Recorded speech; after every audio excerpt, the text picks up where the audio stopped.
ಮಂಗಳೂರು ನಗರ police commissioner ವತಿಯಿಂದ police ಅಧಿಕಾರಿ ಮತ್ತು ಸಿಬ್ಬಂದಿಯವರಿಗೆ 1 ತಿಂಗಳ ಕಾಲ ತುಳು ಭಾಷಾ ಕಲಿಕಾ ಕಾರ್ಯಾಗಾರವನ್ನು ಹಮ್ಮಿಕೊಳ್ಳಲಾಗಿತ್ತು. ಇನ್ನು ಕಮಿಷನರ್ ಕಚೇರಿಯಲ್ಲಿ ನಡೆದ ಕಾರ್ಯಾಗಾರವನ್ನು ತುಳು ಸಾಹಿತ್ಯ ಅಕಾಡೆಮಿಯ ಅಧ್ಯಕ್ಷ ದಯಾನಂದ್ ಕತ್ತಲ್ ಸರ್ ಅವರು ಉದ್ಘಾಟಿಸಿದರು.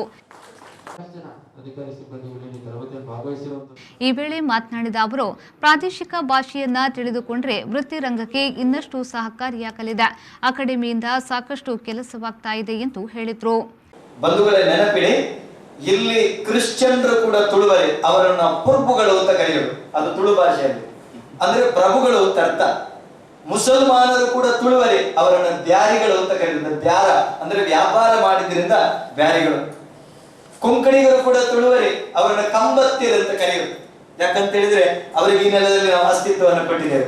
ಕುಡುಬಿಗಳು ಕೂಡ ತುಳುವರೆ, ಕುಡುಂಬಿಲು ಅಂತ ಕರೀತೇವೆ ನಾವು ಅವರನ್ನ. ಮತ್ತೆ ಈ ನೆಲದಲ್ಲಿ ನಾಯಕರು, ನಾಯಕರು ಅಂತ ಕರೀತೇವೆ ನಾವು.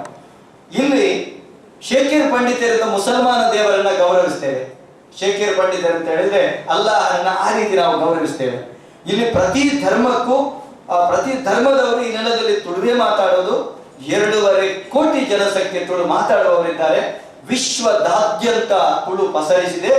ಕಾರ್ಯಕ್ರಮದ ಅಧ್ಯಕ್ಷತೆಯನ್ನ ಪೊಲೀಸ್ ಆಯುಕ್ತ ಎನ್ ಶಶಿಕುಮಾರ್ ಅವರು ವಹಿಸಿ ಮಾತನಾಡಿದರು. ಮುಂದಿನ ದಿನಗಳಲ್ಲಿ ಮತ್ತೊಂದು ಬ್ಯಾಚ್ಗಳನ್ನು ಆರಂಭಿಸಲಾಗುವುದು. ತುಳು ಸಾಹಿತ್ಯ ಅಕಾಡೆಮಿಯ ಸಹಕಾರದೊಂದಿಗೆ ಕಾರ್ಯಾಗಾರವನ್ನು ನಡೆಸಲಾಗುವುದೆಂದು ಹೇಳಿದರು. ಮಂಗಳೂರು ಭಾಗದಲ್ಲಿ ಆಡು ಭಾಷೆ ತುಳು ಭಾಷೆ ಬಹಳ ಹೆಚ್ಚಿನ ಸಂಖ್ಯೆಯಲ್ಲಿ ಪ್ರತಿಯೊಬ್ಬರು ಮಾತನಾಡುವಂಥದ್ದು, ಪ್ರತಿಯೊಬ್ಬರಿಗೂ ಗೊತ್ತಿರುವಂಥದ್ದು ತುಳು ಭಾಷೆ. ಎಷ್ಟೋ ಸಂದರ್ಭದಲ್ಲಿ ನನಗೆ ಬ್ರಿಟಿಷರ್ಸ್ ಭೇಟಿ ಮಾಡಲಿಕ್ಕೆ ಬಂದಾಗ ಅವ್ರಿಗೆ ತುಳು ಭಾಷೆ ಹೊರತುಪಡಿಸಿ ಬೇರೆ ಯಾವ ಭಾಷೆನೂ ಬರ್ತಾ ಇರಲ್ಲ. ಅಂಥವ್ರು ಕೂಡ ಒಂದು ಮಂಗಳೂರು ಕಮಿಷನರೇಟ್ ವ್ಯಾಪ್ತಿಯಲ್ಲಿ ಮತ್ತು ಈ ಭಾಗ ಏನು ಉಡುಪಿ, ಮಂಗಳೂರು, ಉತ್ತರ ಕಾಸರಗೋಡು ಈ ಭಾಗದಲ್ಲಿ ಇದ್ದಾರೆ ಅಂತ ಹೇಳಿದ್ರೆ ಖಂಡಿತ ತಪ್ಪಾಗಲಿಕ್ಕಿಲ್ಲ.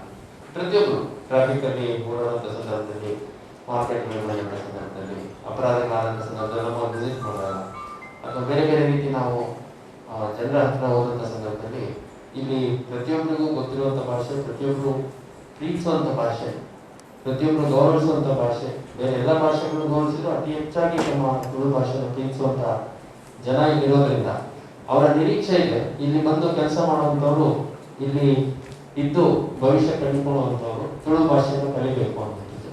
ಇದರಲ್ಲಿ ಯಾವುದೇ ಒಂದು ಓವರ್ ಎಕ್ಸ್ಪೆಕ್ಟೇಷನ್ ಇಲ್ಲ. ಮತ್ತೆ ನಾವು ಜನರ ಒಂದು ಭಾವನೆಗಳನ್ನ ಅರ್ಥ ಮಾಡಿಕೊಂಡು ಅವ್ರ ಜೊತೆ ಹತ್ತಿರದಲ್ಲಿದ್ದು ಕೆಲಸ ಮಾಡಬೇಕು ಅಂದ್ರೆ ಅವರಿಗೆ ಇಷ್ಟ ಆಗುವಂತ, ಅವ್ರಿಗೆ ಕಂಫರ್ಟ್ ಇರುವಂತ ಭಾಷೆಯಲ್ಲಿ ವ್ಯವಹಾರ ಮಾಡುವಂಥದ್ದು ಬಹಳ ಸೂಕ್ತ. ಈ ವೇಳೆ ಡಿಸಿಪಿ ದಿನೇಶ್ ಕುಮಾರ್ ಸೇರಿದಂತೆ ಮತ್ತಿತರರು ಉಪಸ್ಥಿತರಿದ್ದರು.